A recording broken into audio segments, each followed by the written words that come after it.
आज विश्व आदिवासी दिवस है और सभी प्रदेशवासियों को, देशवासियों को, विश्व के सभी वासियों को विश्व आदिवासी दिवस की ढेर सारी शुभकामनाएं। हम सभी जानते हैं कि इस दिवस पर लोग उत्साह मनाते हैं, त्योहार मनाते हैं, एक नाचा का कार्यक्रम होता है उसको मनाते हैं। लेकिन यहाँ पर ऐसा क्यों कि आक्रोश महासभा बैठाना पड़ा इस दिन को, जिस दिन इनकी खुशी है। नमस्कार, मैं कुमार जितेंद्र भारत सम्मान में आप सभी का स्वागत करता हूं। अभी हम मौजूद हैं छत्तीसगढ़ के सरगुजा जिले के अंबिकापुर में और हमारे साथ यहाँ पर आक्रोश रैली में मौजूद तमाम भाई बहनें हैं, आदिवासी भाई बहनें हैं, जिनसे हम जानेंगे कि आखिरकार ऐसी रैली को क्यों करना पड़ा, ऐसे महासभा का क्यों आयोजन करना पड़ गया आज के दिन, जबकि आज त्योहार है। तो हमारे साथ अभी मौजूद हैं दीदी, पहले अपना परिचय बता देंगे। जी, मैं बिलोशा बबीता कच्छप मसाल और वर्तमान के समय में जैसे कि सुप्रीम कोर्ट ने अपने 5 जनवरी 2011 के जजमेंट में साफ साफ कहा है कि देश के 8% आदिवासी जो हैं वो भारत देश के मालिक हैं। और आज का जो 9 अगस्त का दिन है आदिवासियों के लिए खुशी का दिन है।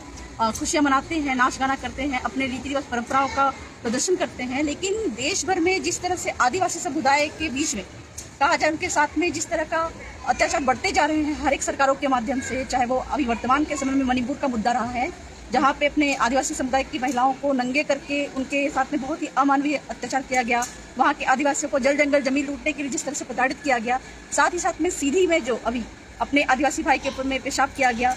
और यहाँ पे जो छत्तीसगढ़ में एक मामला जो सामने आ रहा है पंकज बेग का, पिछले 4 साल में यहाँ पे जो पुलिस कस्टडी में आदिवासी समुदाय के 4 लोगों की मौत हुई है, तो कहीं ना कहीं जो आदिवासी समुदाय के साथ में जो अत्याचार सरकारों के माध्यम से बढ़ता जा रहा है।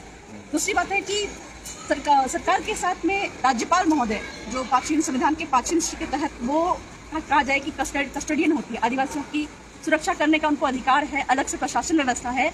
लेकिन अपने राज्यपाल महोदय के होते हुए भी देश के कई क्षेत्रों में अपने आदिवासी समुदाय के भी कहा जाए कि राष्ट्रपति महोदय हैं और राज्यपाल महोदय मणिपुर की बात करें तो कहा जाए कि आदिवासी राज्यपाल है। लेकिन इतना होने के बाद भी यहाँ छत्तीसगढ़ में भी आदिवासी राज्यपाल महोदय अभी वर्तमान में, तो इतना होने के बाद भी मुझे नहीं लगता है कि देश के किसी भी हिस्से में आदिवासी समुदाय ने आज खुशियाँ मनाई होगी।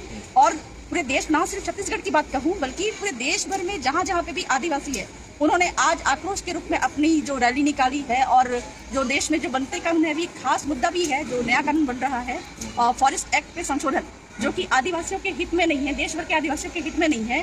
तो इसके विरोध में जो है कहीं ना कहीं आदिवासी समुदाय कुछ नहीं है सरकारों से, राज्यपाल राष्ट्रपति महोदय है उनसे कुछ नहीं है, चूंकि हमारे ट्राइबल से बिलोंग करते हैं। मतलब ये मान लें कि पूरे देश में जो है आदिवासियों की बद से बदतर स्थिति होते चली जा रही है। मतलब जैसा पिछले आंकड़े जो है वो अगर देखा जाए तो वर्तमान के समय में तो आदिवासियों पे लगातार अत्याचार बढ़ते ही जा रहे हैं। तो उसी मुद्दे पर कि क्यों आदिवासियों पे इतने अत्याचार बढ़ते जा रहे हैं, क्या कारण है, तो एक आक्रोश रैली के माध्यम से उस बात पे चर्चा करने के लिए यहाँ पे सभी लोग इकट्ठा हुए थे। काफ़ी सारी बातें हुई है, सोल्यूशन की भी बातें हुई, कहाँ पे हम लोगों को इन सारे हालातों से हमको मुक्ति मिल सकती है। तो इन सारे मुद्दों पर चर्चा करने के लिए हम लोग आज आक्रोश रैली के साथ में यहाँ पे 2 मुद्दों पर बातचीत भी की थी।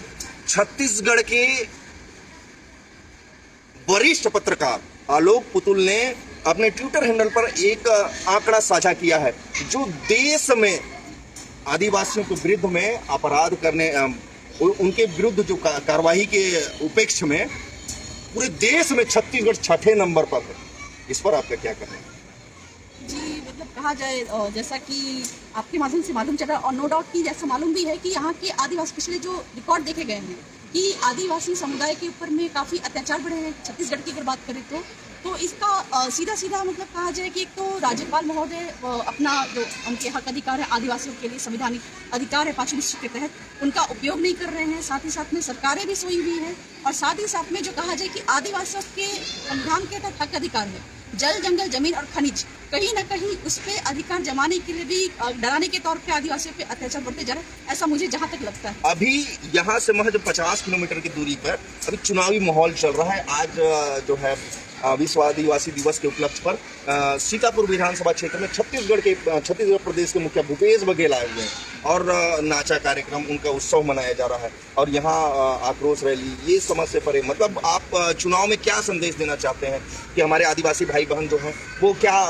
संदेश लेकर के जो है आगामी चुनाव? इसी से ही आपको मतलब कि जाहिर हो जाना चाहिए कि जहाँ पे कुछ ही दूरी पे सरकार जो है, वर्तमान की जो सरकार है, कहीं ना कहीं वो खुशियाँ मना रही है, वहीं पर दूसरी ओर यहाँ के आदिवासी अलग तरह से रैली करके अपना आक्रोश दिखा रहे हैं। तो इससे मतलब कि साफ जाहिर हो जाना चाहिए कि आदिवासी समुदाय, छत्तीसगढ़ की बात करें तो यहाँ के आदिवासी समुदाय खुश नहीं है, कहीं ना कहीं प्रताड़ित है।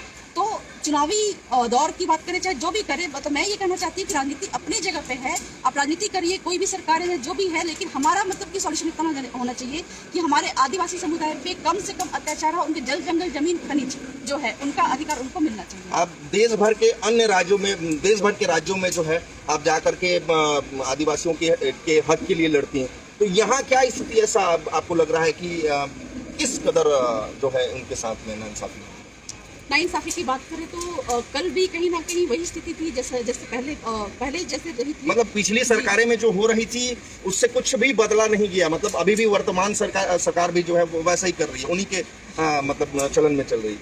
और पिछली सरकार पे कहा जाए तो जैसा मुझे दिखता है, मैं किसी पॉलिटिकल पार्टी को सपोर्ट नहीं करती, खासकर राजनीतिक मेरा ध्येय नहीं है, उद्देश्य नहीं है, लेकिन पिछली सरकार में कुछ ज़्यादा ही प्रताड़ना आदिवासी समुदाय को झेलना पड़ा था। वर्तमान के समय में कम है, लेकिन इसका मतलब ये नहीं है कि एकदम से उनको पूरे अत्याचार खत्म हो गए हैं।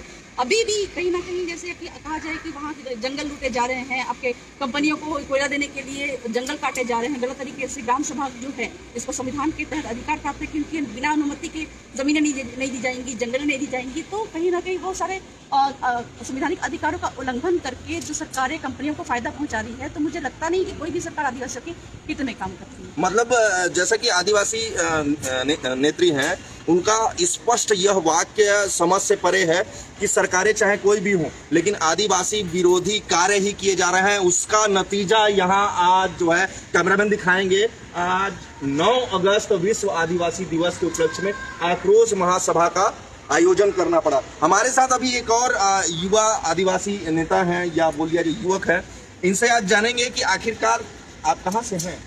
मैं डॉक्टर अमृत मराठी और मैं सर्व आदिवासी समाज के जिलाध्यक्ष छत्तीसगढ़ से हूँ और मैं एक सामाजिक कार्यकर्ता हूँ और जिस समाज में जन्म लिया हूँ उस समाज के लिए मैं काम करता हूँ। और जिस प्रकार से भारत देश में 8% आदिवासी को इस देश की मालकियत प्राप्त है और उसके भारतीय संविधान के अंतर्गत हमको 3 चीज की गारंटी दिया गया है जो भारत सरकार को करना था। पहला था कि हमारा जमीन की मालकियत बरकरार रखनी थी, वो खत्म कर दिया जा रहा है। दूसरी हमारा जो शासन व्यवस्था था उसको खत्म किया जा रहा है। तीसरा हमारा जो कल्चरल सेफगार्ड था, ये तीनों खत्म हो रहा है। इसलिए आज हमको आक्रोश रैली के रूप में आक्रोश रैली निकालना पड़ा। 3 बिंदुओं पे आपने मद्देनजर रखा। आप ये बताइए कि इन तीनों बिंदुओं पे कहीं पे भी छत्तीसगढ़ खड़े उतर रहा है क्या?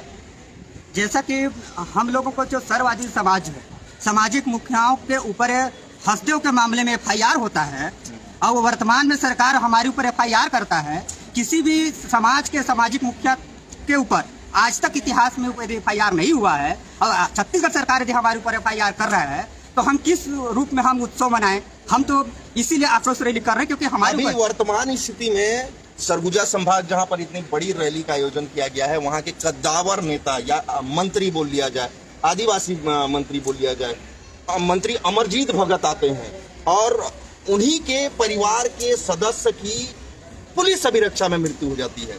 उस पर आपका क्या कहना है?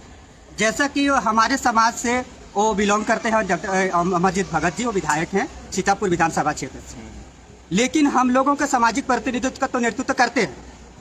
तो मैं राजनीतिक संबंध नहीं रखता हूं, मैं समाज से संबंध रखता हूं। समाज के ही व्यक्ति की मृत्यु हुई है, मैं इसलिए प्रश्न कर रहा हूं। देखिए, मैं यहाँ पे रंग में भंग नहीं करना चाहता। जो सवाल जनता के हैं, मैं जनता के लिए जनता हित में कर रहा हूँ, इस बात को समझिए। तो सवाल ये है कि जिसके लिए हम लोगों ने जिस कार्य के लिए विधानसभा में उनको भेजा गया था, जिस शांति सुरक्षा व्यवस्था के लिए हम लोगों ने उनको शासन में बैठाया था, वो अपने वादों पर या उनके कर्तव्य पर खरे नहीं उतर रहे, जिससे पुलिस के कस्टडी में मौत हो जाती है, उस पर कार्रवाई नहीं होती है। ये बहुत ही हमारे जो जनप्रतिनिधि हैं वो अभी बंधुआ मजदूर की तरह काम कर रहे हैं। इससे आदिवासी समाज आक्रोशित है क्योंकि वो हमारा होते तो हमारा बात को रखते, इसलिए वो बंधुआ मजदूर हैं। और इन्होंने स्पष्ट यह कह दिया कि पुलिस अभिरक्षा में मृत्यु सामान्य नहीं है। हमारे साथ आदिवासी युवती है, उनसे जानेंगे कि युवाओं की क्या प्रबल इच्छा है और बेरोजगारी को लेकर के बड़ा अच्छा आप भाषण दी, उस बारे में दो शब्द कम शब्दों में कहेंगे ताकि जो है छत्तीसगढ़ की जनता पूरा भारत देश देखे कि आखिरकार आदिवासी युवतियों की जो है स्थिति आज के डेट में क्या है। पहले अपना परिचय बताएं। मेरा नाम माधुरी सिंह बरकाम है और मैं अंबिकापुर छत्तीसगढ़ से हूँ और बहुत बहुत धन्यवाद। और जैसे कि आज का इस बार का जो 9 अगस्त का जो थीम था कि आत्मनिर्णय के परिवर्तन के लिए आदिवासी युवा, तो यहाँ पर मैं किसी पॉलिटिकल चीज़ों की अभी बात नहीं करूँगी क्योंकि हो चुकी है इस चीज़ों पे बात, लेकिन बस मैं यहीं पर एक चीज़ कहना चाहूँगी कि भारत को आज़ाद हुए 75 साल से अधिक हो गए हैं। तो मैं इन सरकारों से पूछना चाहूँगी, मैं किसी विशेष पॉलिटिकल पार्टी से पे उंगली नहीं उठा रही हूँ, बस कहना चाहूँगी आखिर इन 75 सालों में इन पार्टियों ने ट्राइबल। नहीं, आप किससे डर रहे हैं? किससे डरने की आवश्यकता नहीं है। आप एकदम बेधड़क, चाहे सरकार किसी की भी हो, है? सरकारें आएंगी जाएंगी, लेकिन आप बेधड़क, आप यदि जो चीजें हो रही हैं उससे बोल सकते हैं, उससे परहेज नहीं। तो इन 75 सालों में जिनका भी सरकार रहा है, मैं उनसे सवाल करना चाहूंगी और आदिवासी समाज से यही विनती है कि वो सवाल पूछे कि आखिर इन 75 सालों में आखिर उन्होंने ट्राइबल के लिए ऐसा क्या किया जिससे आज उनके जल जंगल जमीन लूट रही है। आज आदिवासी समाज पूरी तरीके से बर्बादी के कगार पे, उनको पूरी तरीके से खत्म किया जा रहा है। अभी जो वर्तमान में जिस तरीके से जो महिलाओं की जो स्थिति है कि किस तरीके से उनके साथ बर्बरता क्रूरता किए जा रहे हैं, चाहे वह बस्तर का मामला हो चाहे मणिपुर का मामला हो।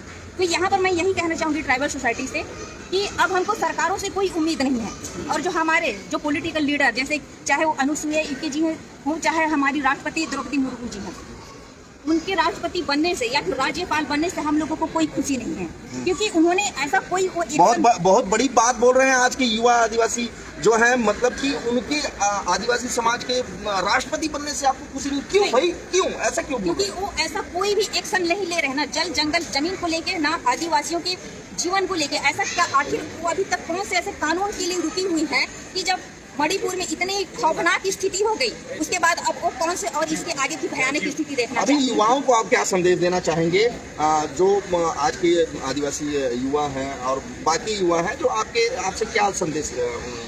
मैं आदिवासी समाज के युवाओं को यही संदेश भेजना चाहूंगी इस 9 अगस्त में कि अब वह अपने समाज की कमान अपने हाथ में ले, क्योंकि वह यदि किसी पॉलिटिकल पार्टी के भरोसे में रहेंगे तो आप भूल जाइए कि आपके समाज की सुरक्षा होगा या आपके बेटी बहनों की सुरक्षा होगा। इसलिए आप बिल्कुल भी भूल जाइए। मतलब आप असुरक्षित महसूस कर रहे हैं? जी हाँ।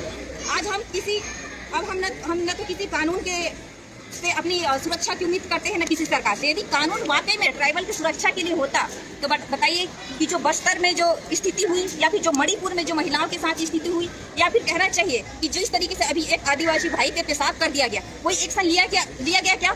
बिल्कुल भी नहीं। तो मैं यही पूछना चाहूंगी कि आखिर ऐसा कब तक चलेगा? और मतलब समस्त जो आदिवासी समुदाय के लोगों के साथ में जो अत्याचार हो रहा है उसके लिए जो ये आक्रोश रैली। जी हाँ, बिल्कुल उसी के लिए आक्रोश रैली है।